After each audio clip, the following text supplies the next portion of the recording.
You were the richest man alive in a world packed with hit songs. But by 28, you had already gone full retirement mode, right when you planned to. Spend the rest of your days as a laid-back fishing guy. Then the pop queen showed up holding a 3.5-year-old girl and said this was the kid you two once had together. Inside a living room with an old-school vibe, you happily picked up a fresh cup of braised beef noodles and were just about to sip the broth when a weak, frantic knock suddenly came from the door. Your brow tightened and you set your chopsticks down. You shuffled to the entry in flip-flops. The old wooden door creaked open and icy rain came blowing in with the wind. You squinted on instinct, and by the dim sensor light outside, you finally saw what was there. A woman in total ruin. Rain kept dripping from her chin nonstop, but she did not care about herself. She guarded the tiny bundle in her arms like her life depended on it, using her body like a wall against the rain. Her hands were purple from the cold, and her knuckles had gone white from gripping too hard. Your pupils tightened a little, even though her face was pale as paper. You still recognized her in 1 second. Summer Quinn, the icy songstress who had blown up all across Asia 4 years ago. The woman whose name right now was dead center in a media firestorm. Before you could even ask what happened, Summer Quinn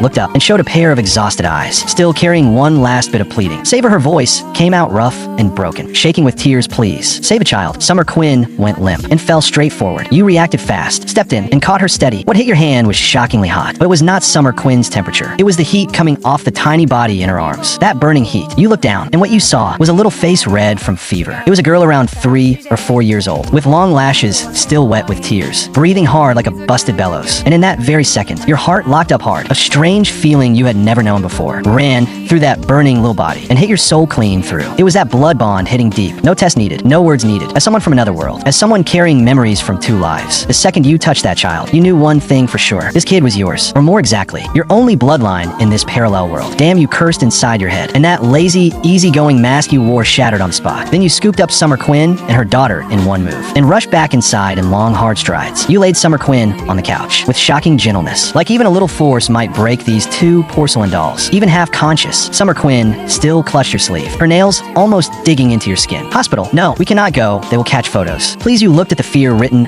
all over her face, and your eyes went cold in a flash. No hospital. The kid was burning up like this, and she still did not dare go. In that moment, your mind flashed to the entertainment headlines from the past few days. Former diva exposed for a messy private life. Secret daughter already exists. Summer Quinn faces a brutal payout and possible blacklist. So that stuff was not just gossip. Relax, I have got this. Nobody is getting a shot. Your voice dropped low, steady and firm enough to calm a storm. You gently pried Summer Quinn's hand loose and lifted that feverish little bundle into your arms. The little one seemed to feel the new embrace and squirmed in unease a little. One tiny hand reached through the air and at last grabbed one of your fingers and held tight. Your heart melted on the spot. You took a deep breath, pulled out that old Nokia, the one you only use for games, and dialed an encrypted number. Boss, you finally remembered you own a whole empire. From the other end came an elderly voice, half thrilled and half joking with you. Shut up, your voice turned ice cold, with a volcano ready to blow underneath. Charlie, I need a medical team right now. Best pediatric specialist only. You have 10 minutes. 10 minutes, boss. That is a little 5 minutes. You looked at your daughter's pained little face. Your tone turned lethal. Bring every piece of gear, and do not roll up in flashy luxury cars. Make it look like a neighborhood free clinic. If even one whisper leaks out, you can fire the whole board yourself. On the other end, Charlie instantly heard how serious this was and dropped every joke. Got a Genesis medical team moving now. Location lock confirmed. You hung up and tossed the phone onto the coffee table, right beside that half-finished cup of noodles. Then you lowered your head and gently pressed your forehead to the little girl's burning one. Do not be scared, Daddy is here. There were no screaming sirens and no over-the-top helicopter noise. Under cover of the rainy night, 3 plain gray vans quietly stopped at the mouth of Wudong Lane. If anyone looked close, they would see the tires were run flat grade. The windows were bulletproof. Even the chassis had been specially modified. A group wearing blue vests stamped with Community Care carried several heavy silver cases and rushed into the yard through the rain. Leading them was a white-haired old woman, the best pediatric specialist on the planet, and the chief consultant on your private medical team. She used to treat royalty only. Easy with her. You stood in the middle of the living room, still holding the child, like a guardian dropped from the sky. After the old woman stepped inside, her eyes swept over that beat-up couch, and the corner of her mouth twitched. But the second she saw the child in your arms, her face turned sharp and fully professional. Boss, leave it to me.